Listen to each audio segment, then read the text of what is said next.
Welcome back to Jersey Matters. I'm Larry Menti. I'd like to introduce you to Danielle and Chris Merzatta, who started a business. Well, you actually started with a relationship, which grew into a marriage, which grew into a business. Did I get the order correct? Yes. Pretty much.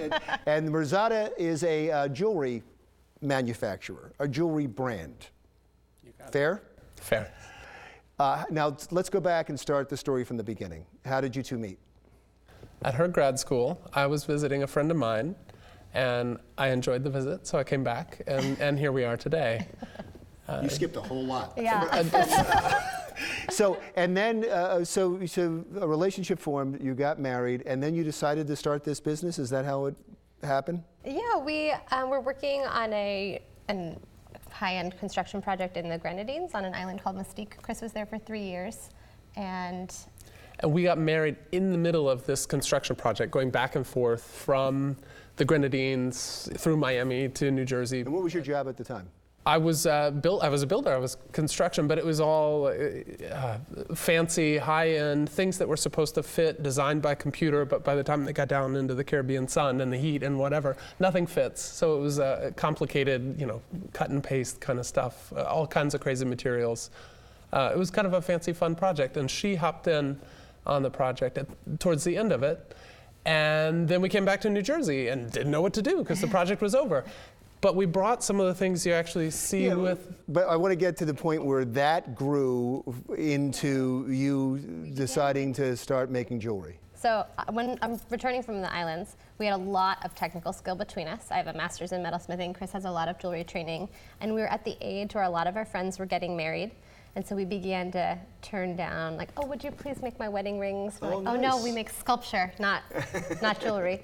And one thing led to another, and they caved on a few sets of wedding rings, and then you get enough tools and enough experience, and all of a sudden, like, we could make jewelry too. And there's a demand, obviously, because people were saying to you, would you please do this? So they wanted your work. And right away, Which was you personal, knew there was a demand. Yeah. Not about, we had no proof that you should buy your rings from us, but they liked us, and so we came back from the islands with certain collections. This is a kind of pine cone called a Casuarina equistifolia. It's a really thirsty species, and it sucks up a lot of water. So you find it on coastlines, and this is sea fan coral. And we began by breaking off a piece of coral, taking a little mold of that pattern, casting it in sterling, which is a strange thing for like maybe just anybody to do as a hobby Saturday activity, but made sense in our artisan world.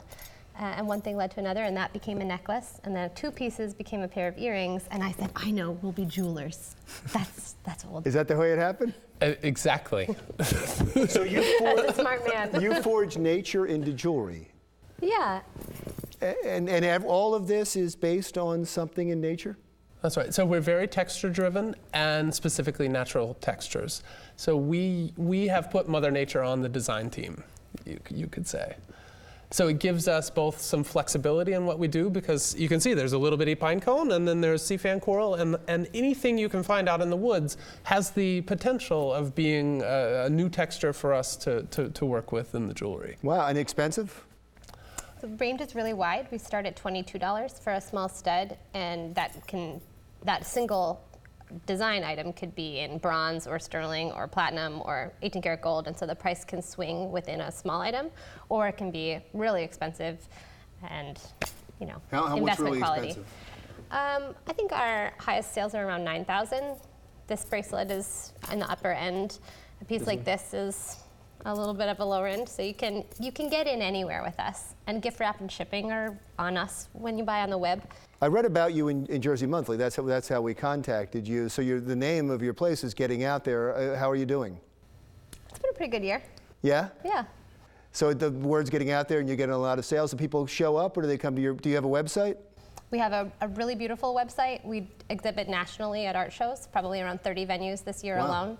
And we've been as far as Washington, Oregon, Idaho, and lots of things in between. Well, since we brought it up, what is the website? Merzatta.com. Yeah, you get Merzatta.com, and I want to tell this story really quickly. You combined your names rather than hyphenate the name. Right. Which I love. So what were the 2 names that went together? So we went with mine because I had a Z at the end. So mine is Merz. So we went M-E-R-Z, and then hers was Alada. And so we took that Atta off of her, and all of a sudden we have Merzatta. And you're taking that as the last name too, right? You're both legally Merzatta, and that's the name of your place. And our daughter is Laura Lee Merzatta. And give the website one more time, just so people know where to go. www.merzatta.com. Danielle and Chris Merzatta, the owners of Merzatta, which is a low-end to high-end, you saw the price range, a jewelry brand. Thank you so much for joining us. I really appreciate it. Thank you. That wraps it up for Jersey Matters for this week. Stick around for another thing.